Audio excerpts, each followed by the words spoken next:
The old campsite was abandoned for a reason. I'll never go camping again. I don't care if it's with 10 people or 50. I'm done with the woods. I don't care how many stars are in the sky or how clean the air smells. None of that matters when you're sitting in a zipped-up bag of nylon and something, is outside, watching you breathe. This happened last fall, end of October. Me and my buddy James decided to do one last backcountry weekend before it got too cold. We picked a spot up in the North Cascades. Not one of the official campsites, just an old clearing he found on Reddit, probably posted by some ultralight hiker dude who wanted to flex. It was supposed to be remote but beautiful. A little off-grid, James said. Quiet, isolated. We'll have the whole trail to ourselves. Yeah, we did. That was the fucking problem. We parked James' Subaru off a logging road way up this sketchy gravel pass. Zero signal. I even checked the bar for SOS reception. Nothing. Which honestly, at the time, felt kind of nice. No distractions, no work stuff.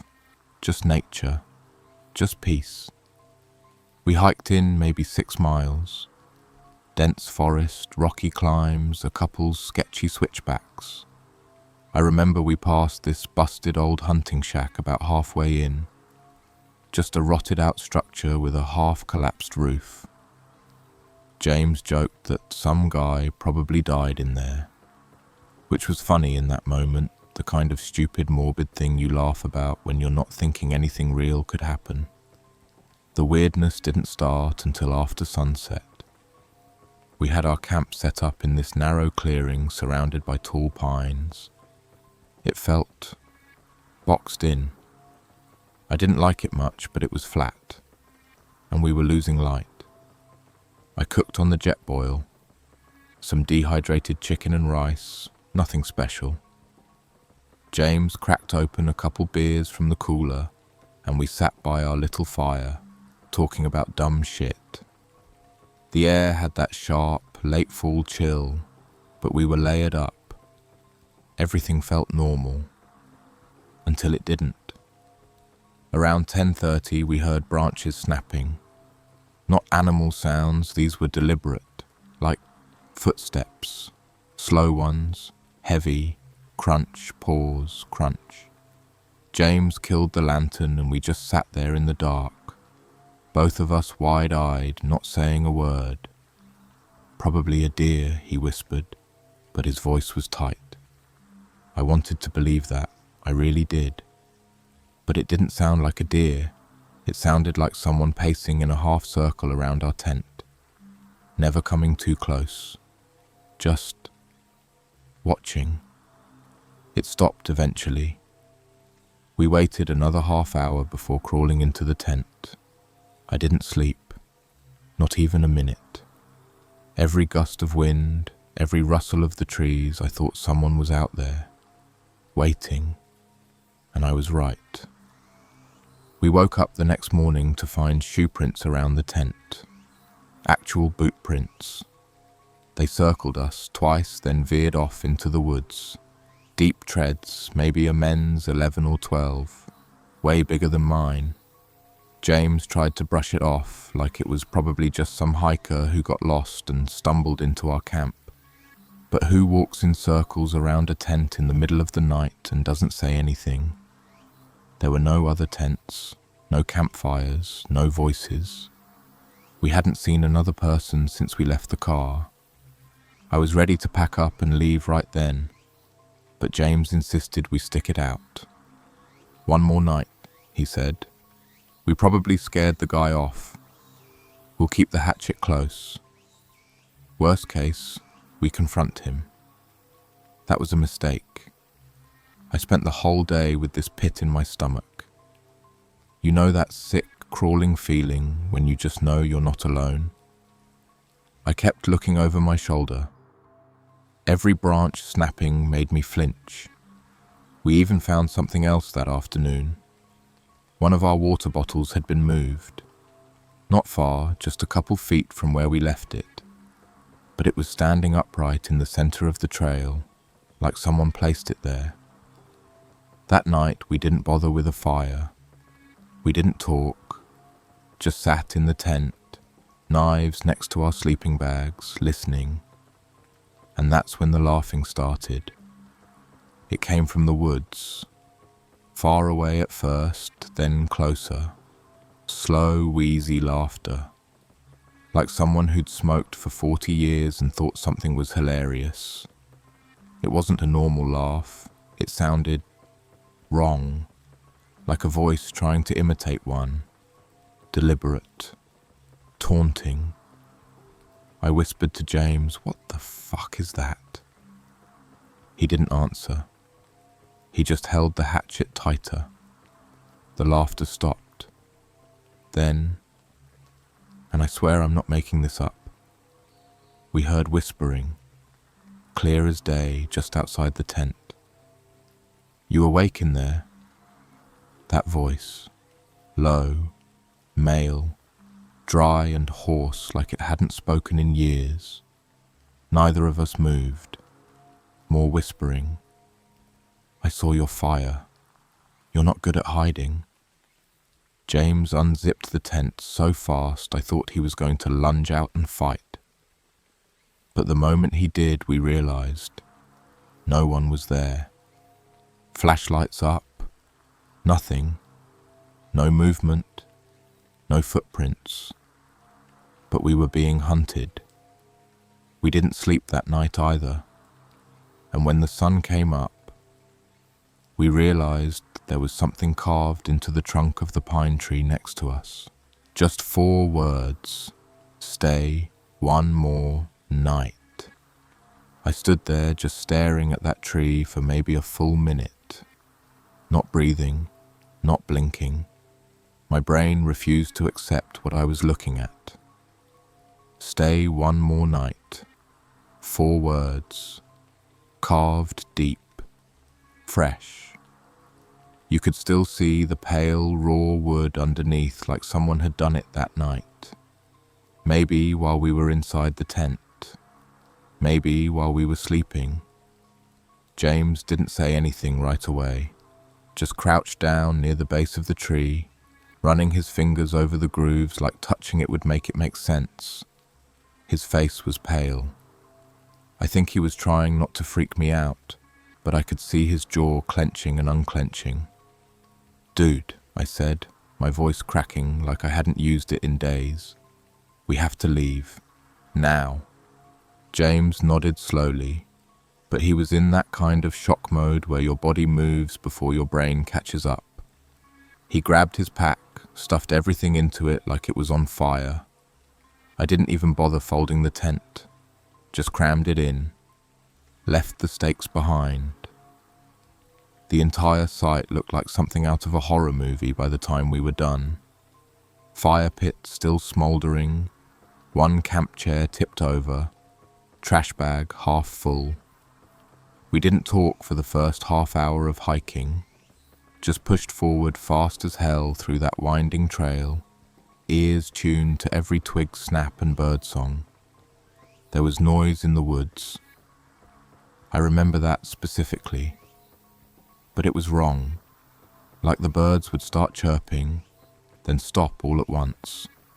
Sudden silence, like everything knew something wasn't right, like even nature didn't want to call attention to us. About 2 miles in, James stopped and put his hand up. I froze, mid-step.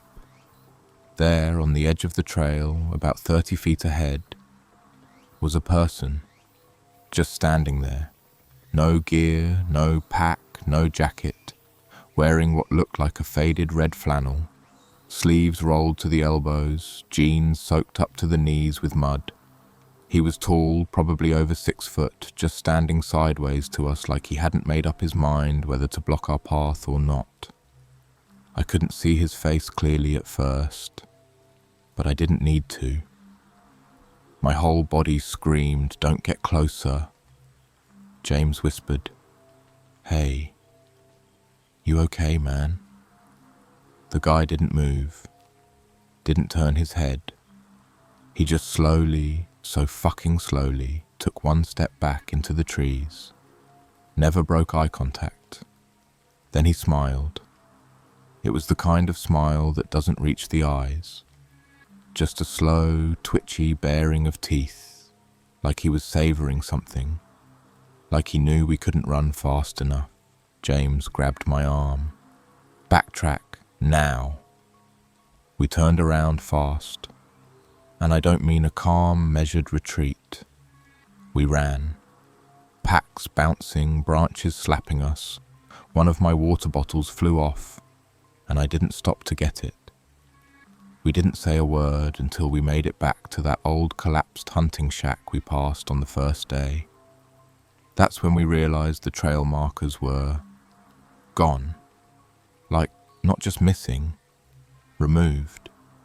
You know how some backcountry trails use those colored ribbons tied to branches or carved marks on trees? Gone. Every last one. There should have been 3 red ribbons along that ridge line.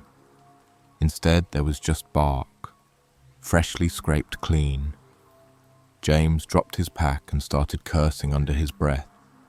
I could see him shaking, trying to check GPS, but of course, no service.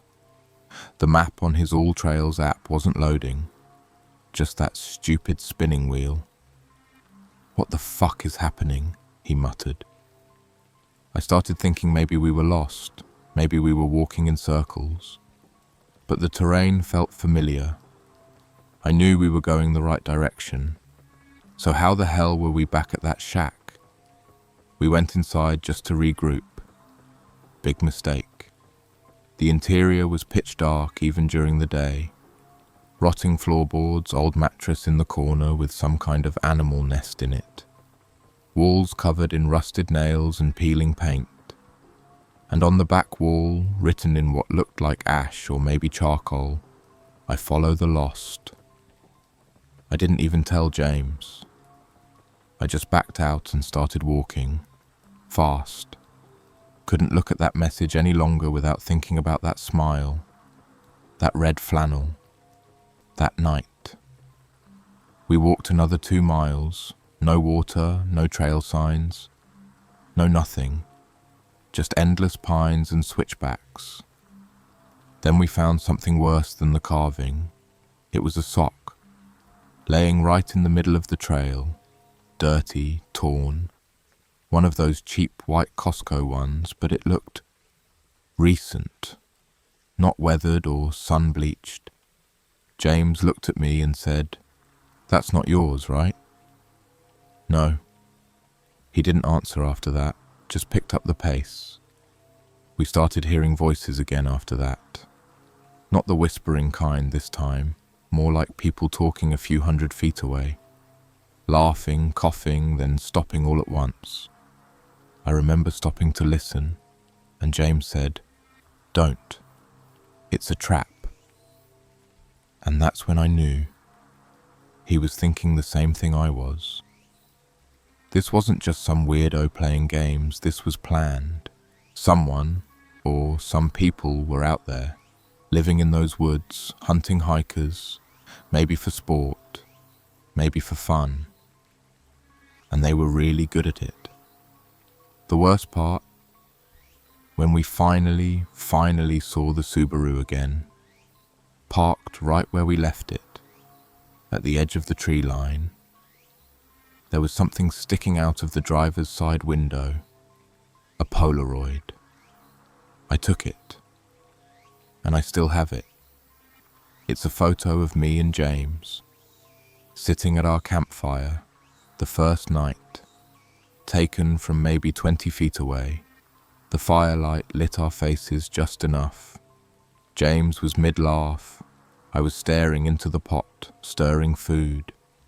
We never took that picture. Someone else did.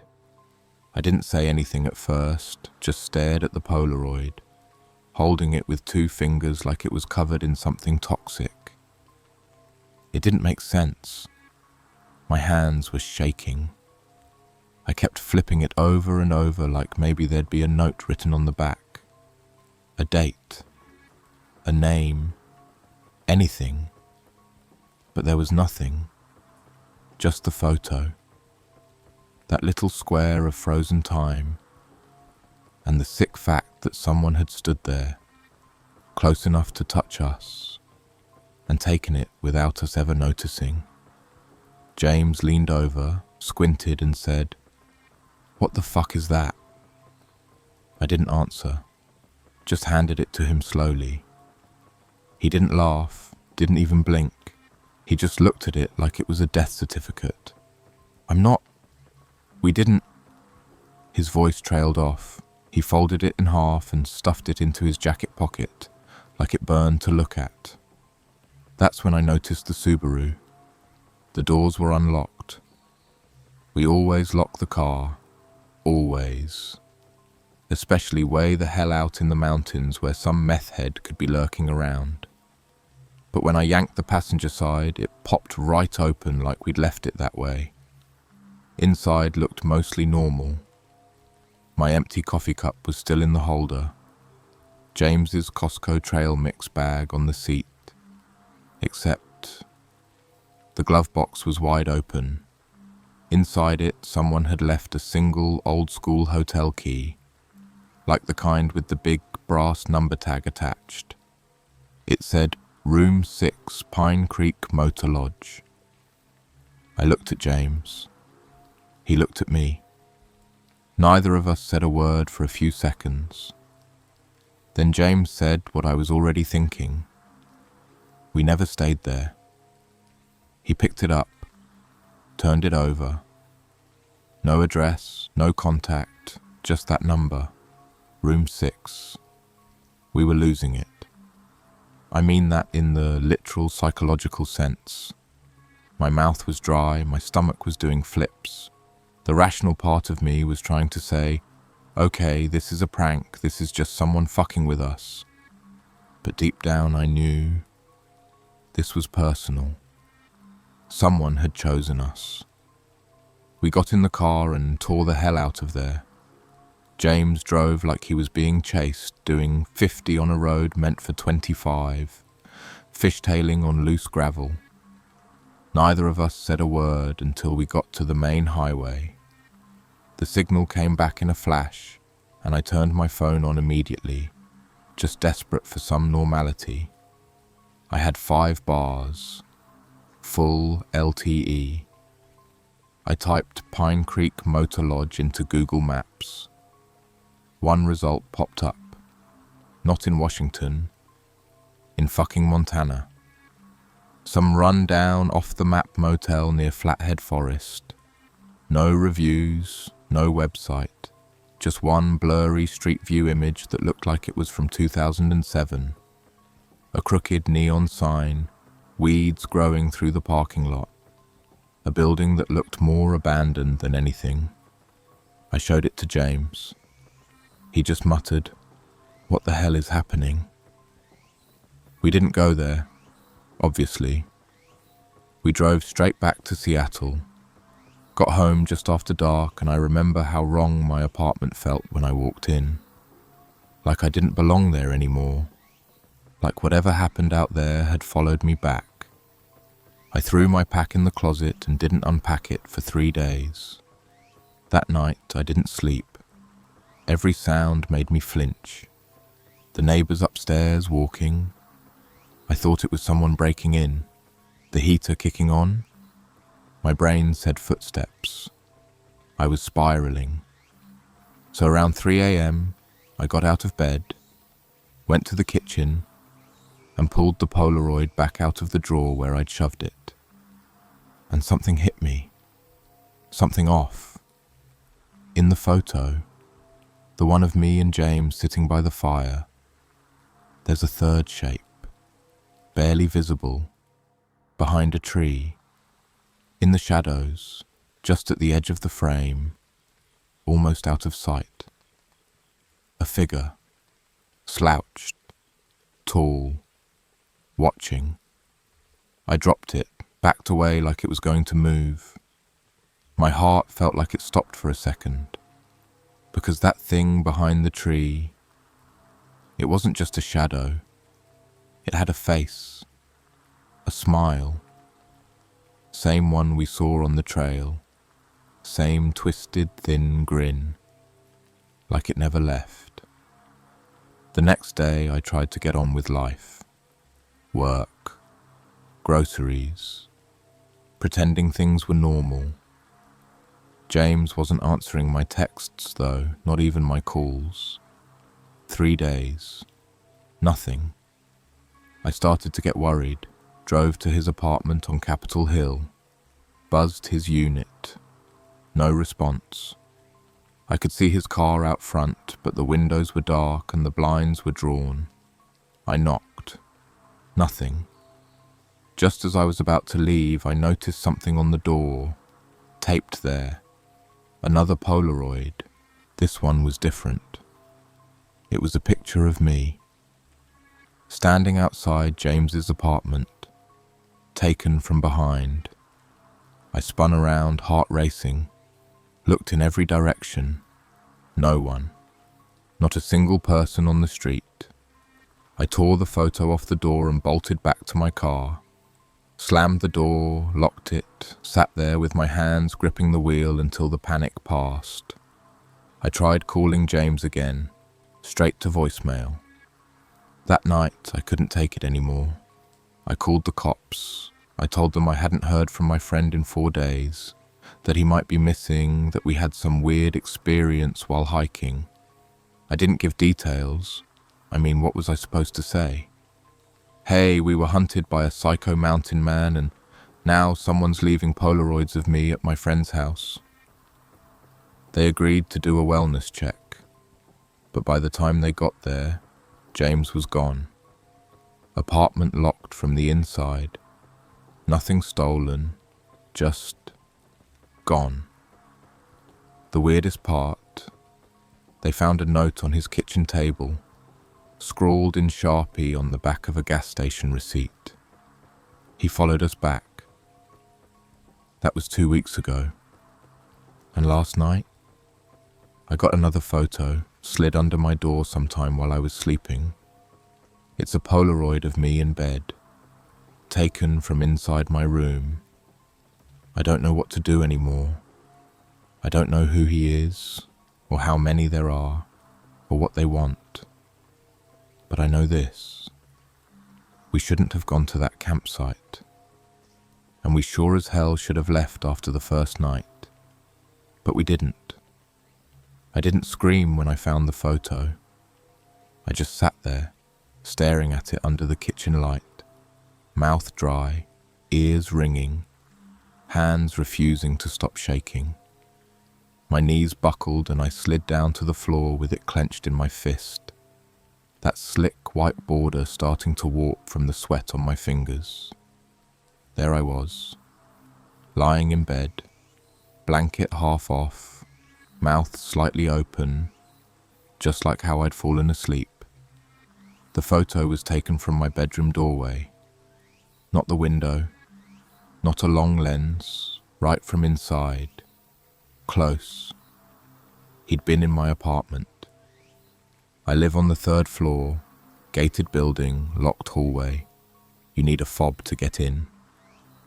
There's no way he should have been able to enter, unless he'd followed me inside.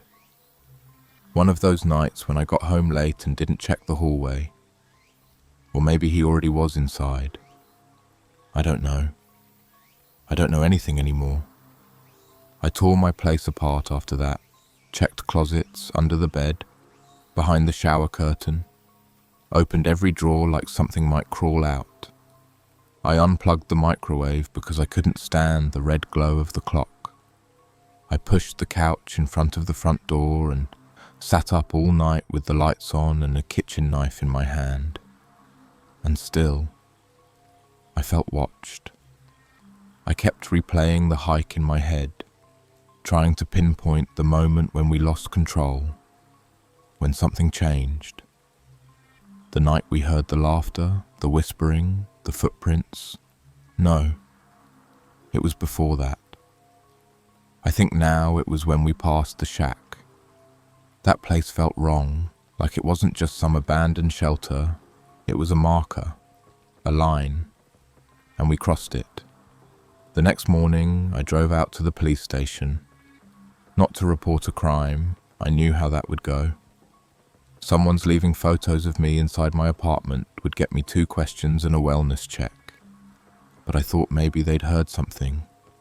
Another missing hiker. Weird reports in the Cascades. Anything to back me up.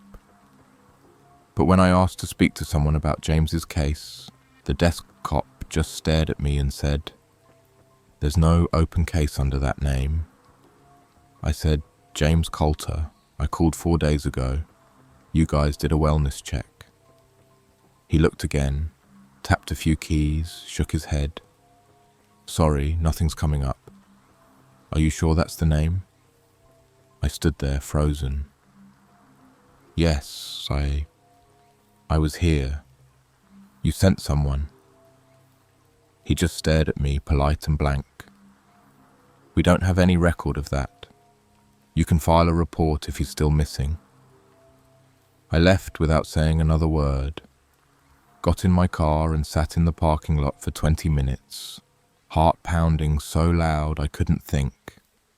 I opened my phone, typed James's number into Google. Nothing. No Facebook, no LinkedIn, no Instagram, not even old tagged photos. It was like he never existed. I texted another friend, Taylor, someone we both knew. Just sent, "Hey, you heard from James lately?" The reply came a few minutes later. "Who?" That's when I finally cracked. I went back to my apartment, stripped off my hoodie and turned every light on in the place. Then I pulled the Polaroids out of the drawer and laid them on the counter, side by side. The campfire.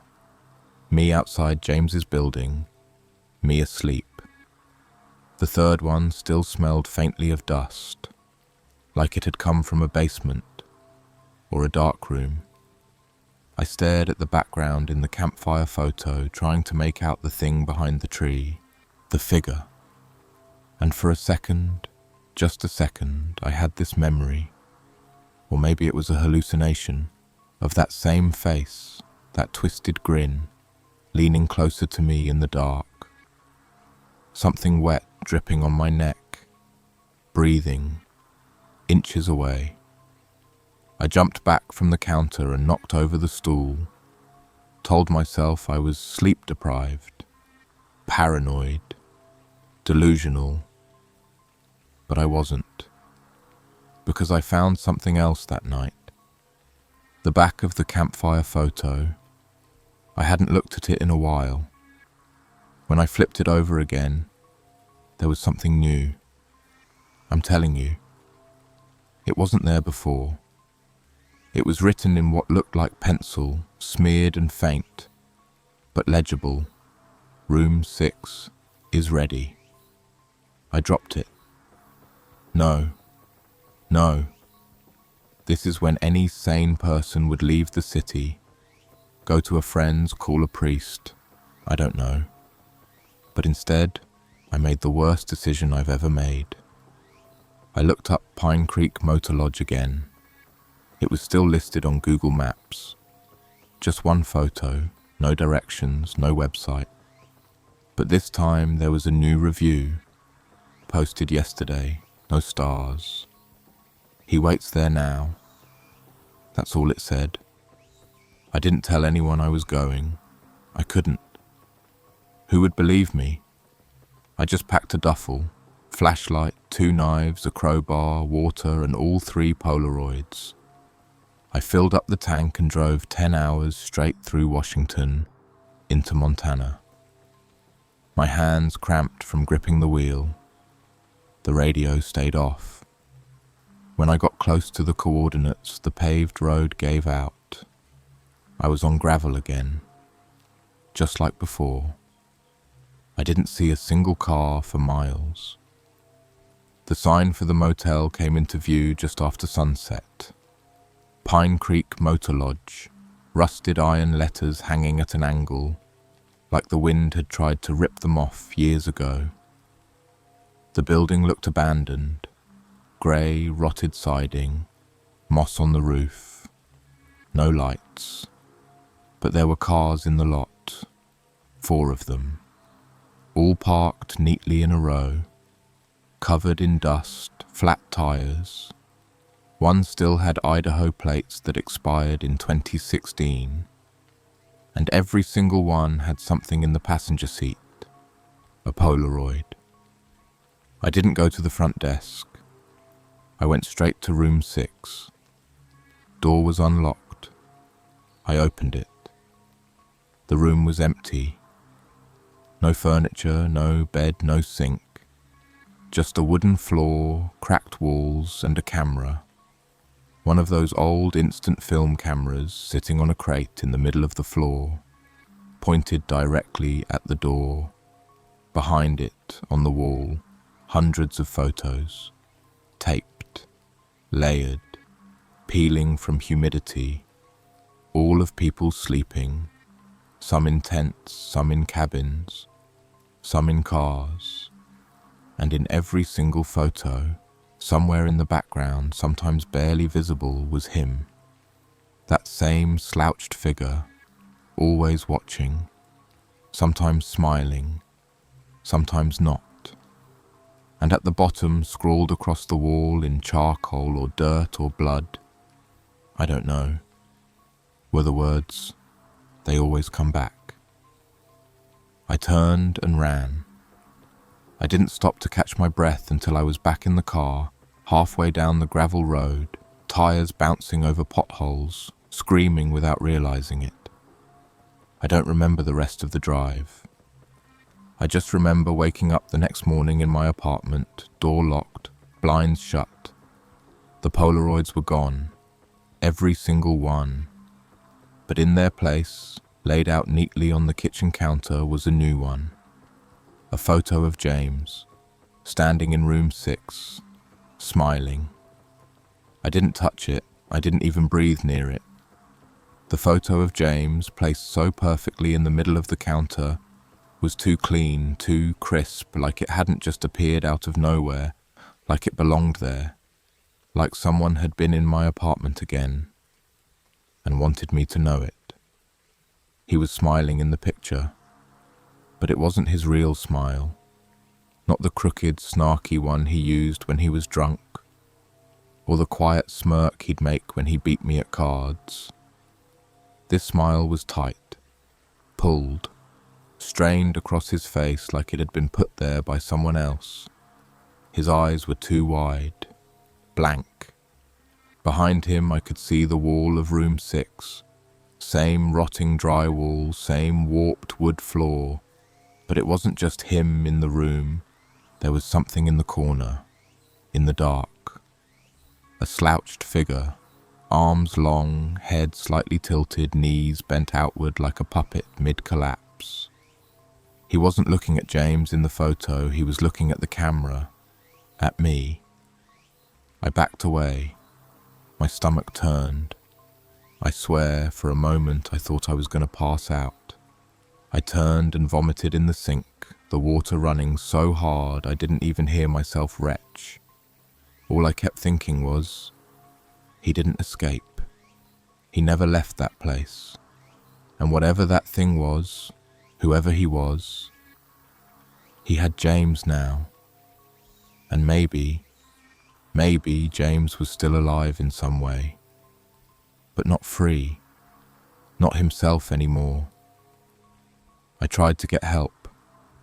I swear to God I tried. I called the police again, this time from a burner I picked up at a gas station. Told them about the motel, the wall of photos, the figure. Didn't give my name. I just said there were missing people being kept there. Maybe dead, maybe not. The dispatcher said they'd send someone to check it out. I knew the tone. Brushed off, forgotten. So I emailed the pictures to 3 different independent blogs that write about weird missing persons cases. No response. I even tried reaching out to one of those YouTube channels that cover strange disappearances in national parks. Nothing. It's like I was shouting into a void. But then I got an email back. Just one sentence. From an address that looked like complete nonsense. No clues left, 73, protonmail.com. You saw him, didn't you? No greeting, no sign-off, no signature. Just that. I wrote back. Who is he? No reply. That night I stayed awake until 5 a.m, watching the hallway through my peephole like my life depended on it. I'd wedged a chair under the doorknob, jammed a rubber doorstop into place, and left every light in the apartment on. But sometime after I finally passed out, I had the worst dream of my life. It felt so real. I was back in room 6. Only it was different now. Bigger, endless. The walls stretched up into black nothingness, the corners too far away to see. I couldn't move. My arms and legs were pinned by something cold, wet. All around me the photos were moving. The ones on the walls, they twitched, shifted. The people in them started turning their heads, looking at me, and I saw James. He wasn't in the photo anymore.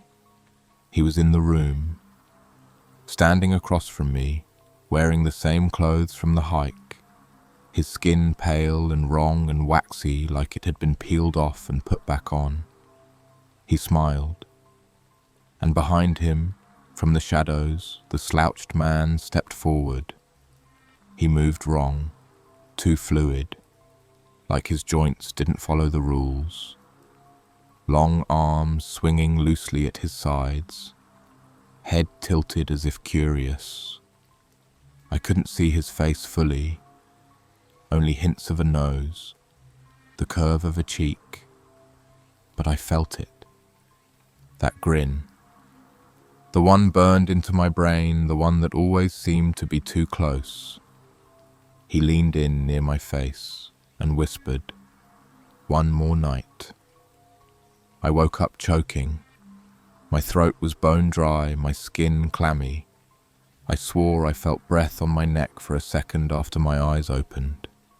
I stumbled into the bathroom to splash water on my face and stopped cold. The mirror was fogged, and in the fog, smeared with a single finger, was the number 6. I didn't shower, didn't eat. I just packed again. This time I brought more than knives. I brought a flare gun, a baseball bat, a pry bar, zip ties, 2 flashlights, 3 disposable phones, and the fucking camera from my apartment, because it had been left on my nightstand when I woke up, and it wasn't mine. I was done running. I had to know what room 6 really was, what he was, why James was still showing up, why they always come back. This time, when I got to the motel, it was daylight. The cars were still there, still rotting, still untouched. But now there were more photos. Someone had started lining the outside of the building with them, taped to windows, nailed to the siding, and all of them were of me. Some from the hike, some from Seattle. One of me standing in line at a grocery store looking at my phone. Another of me in my bed, taken from a different angle than the last. Someone had been following me for weeks. Someone had always been watching. I walked into room 6 again. This time I didn't flinch. There was only one photo on the wall now. One, fresh, still drying. It was blank, white, except for one sentence typed on the bottom like a label. "Now it's your turn." And next to it was another Polaroid camera, a new one, sitting there, waiting for me to pick it up. And the worst part, I think I did. I don't remember lifting the camera. I just remember the weight of it in my hands. Heavy, cold, like it hadn't been touched in a long time, or maybe like it had been used far too much. The plastic was scratched, the strap frayed, but it worked. A faint whine buzzed to life when I pressed the shutter halfway down. It was loaded. One photo left. One. And in that moment, standing in the middle of room 6, surrounded by rot and mold and things I can't describe, I realized what this was. This wasn't a trap. It was a cycle. He wasn't hunting me anymore. He was replacing me. I'd seen the photos, seen the motel expand, the walls stretch, the shadows reach. I'd seen James in there, smiling because he had no choice. I'd seen the look in his eyes, vacant, cold, resigned, like he'd been dragged across some invisible line and forced into whatever role the last guy gave up. And now, it was my turn, unless I broke it, unless I ended it. I snapped the photo, pointed the camera at the wall, just above where the last photo had been. I pressed the shutter and yanked the film out before it even finished developing. White, still blank. And then, suddenly, a face started to appear. Not mine, not James's, his. That same grinning face, too wide, too wrong. That hunched shape, those dead, glassy eyes, as if staring from inside the camera itself, like he'd been waiting for this moment, like this was his doorway out. I dropped the camera. It hit the floor and snapped in half. Something changed in the room. The air thinned. The silence deepened. I could feel a pressure building in my ears like I was sinking underwater. And then, footsteps. Behind me, slow, deliberate. One step, then two, creaking on the rotted wood. I turned. Nothing there, just the door, wide open now. The hallway beyond it was longer than it should have been, way longer, and lined with rooms that hadn't been there before. Each door had a number, room 5, room 4, room 3, all the way down to room 1. And something was waiting at the end. I couldn't see it, but I felt it. That watching, that grin. And I understood something I wish I hadn't. Room 6 isn't a room, it's a threshold, a position in some sick ritual, one that always needs a host. I ran, out the door, past the rotted cars, into the woods behind the motel, didn't stop until my lungs screamed, until my vision blurred. I don't know how long I was out there, hours, maybe. But when I finally made it back to the highway, the lodge was gone. I'm not kidding. I turned around panting, bleeding, bruised, and the Pine Creek Motor Lodge wasn't there anymore. No rusted sign, no gravel drive, just trees, a wide, empty stretch of pine and moss, like it had never existed. That was 6 days ago. Since then, things haven't gone back to normal. At night, I hear footsteps in my hallway. Not above me, not below, in my hallway. Sometimes I wake up and my door is unlocked. I lock it, triple check it, wedge it shut with furniture. And in the morning, it's always open, just a crack. I started checking my phone photos, the ones I take around the city or of friends or just random shits, and sometimes there's something in the background, a blur, a shadow, a man, leaning from behind a tree or standing in a doorway or reflected in glass. And he's always grinning. I haven't slept properly since I left that place. Sometimes I wake up and there's a click in the dark. The sound of a camera shutter. Just once. Always once. I'll jump out of bed and look around. No one. Nothing. But I know. He's not done with me. Because last night I got mail. No stamp. No return address. Just an envelope slid under my door. Inside was a Polaroid. It was blank at first, white, but I could feel it developing. I stared, waiting for the image to come in, and slowly I saw myself, lying on my bed, eyes open, looking straight at the camera, and next to me, right next to me, he's standing there, bent over, grinning. So I'm writing this now, not as a warning, but as a record. Because if you ever see a place called Pine Creek Motor Lodge, if you ever find room 6, don't go inside. Don't pick up the camera.